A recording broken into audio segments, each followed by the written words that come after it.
Do you have neck pain and a disc herniation? Do you have neck pain that radiates all the way into the arm? I'm Dr. Anthony Davis, and I'm going to show you one of the most common physical therapy exercises you can do to heal your disc herniation and radiating neck pain fast. First, though, it's important that you actually have what we're talking about. So go get it checked out. Make sure that you actually have a disc herniation.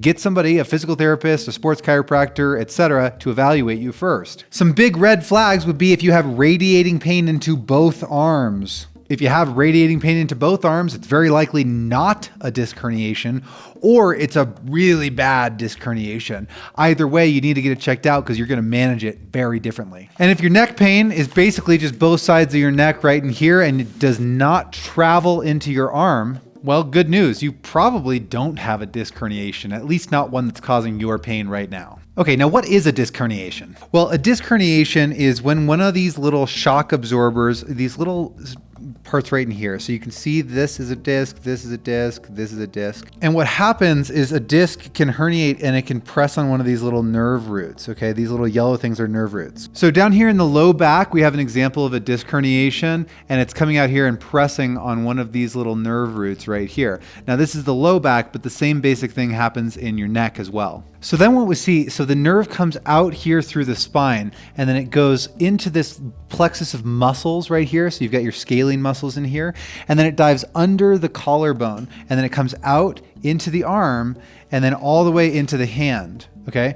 So that's why you feel pain when this is pinched all the way into the arm, because this nerve goes all the way into the arm. It's actually a bunch of different nerves, but we're trying to make things simple. Some nerve is getting pinched somewhere in your neck, and all of those nerves go all the way into your hands. So the exercise I'm going to show you is from the McKenzie Method of spinal rehabilitation. And basically what it is, you sit up really tall, and then we're going to tuck the chin back and then relax. And then we tuck the chin back and then relax. So this is not just looking up and then looking down.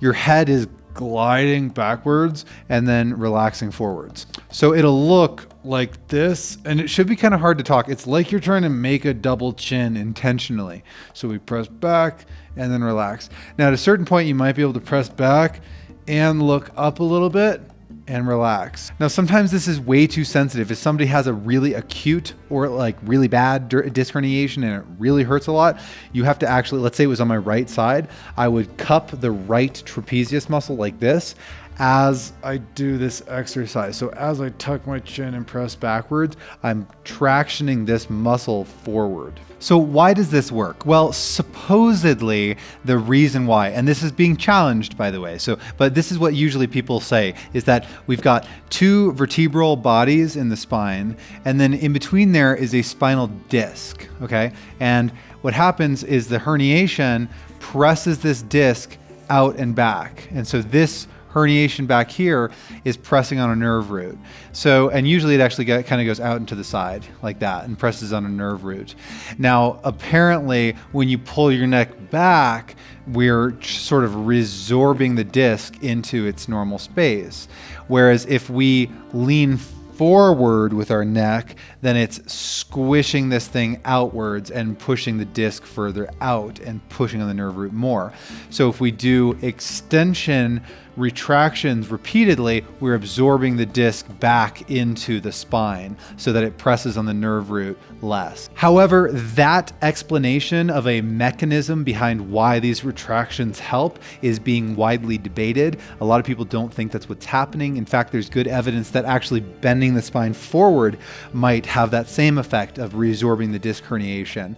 And furthermore, it may be just that motion in general helps the disc hydration and helps it heal on its own, and that maybe the movement isn't, quote, absorbing the disc back, but rather simply desensitizing the irritated and inflamed tissue. That said, regardless of exactly why it works, it does seem to work in clinic when we have patients that come in with really hot disc herniations and we do these exercises. They do seem to help. Now, when you're doing these exercises, when we're pulling the chin back repeatedly, I want you to try doing several sets of 10. I want you to try 10, 9, 8, etc., nice and slow, because at first it might hurt and you might be weary of trying more repetitions, but you got to try it at least 10 times and probably do several sets of 10 and see if it helps your symptoms. And you'll know that it's helping your symptoms because the radiating pain into the arm will go down. Even if it hurts right here up in the neck, what we really want to see is that it causes less radiating pain the more that you do it. If the opposite thing happens, where you do these neck retractions and you get more and more and more radiating pain, please stop. Go see your doctor or physical therapist or chiropractor, whatever. Just see somebody about it because you need more individualized attention. Other than that, it's a good thing for you to understand that most of the time when we have a disc herniation in the neck and it causes radiating pain down the arms, what we call that is a radiculopathy. But most of the time, these things heal themselves within 6 to 12 weeks. So you're going to be okay. You're going to get better.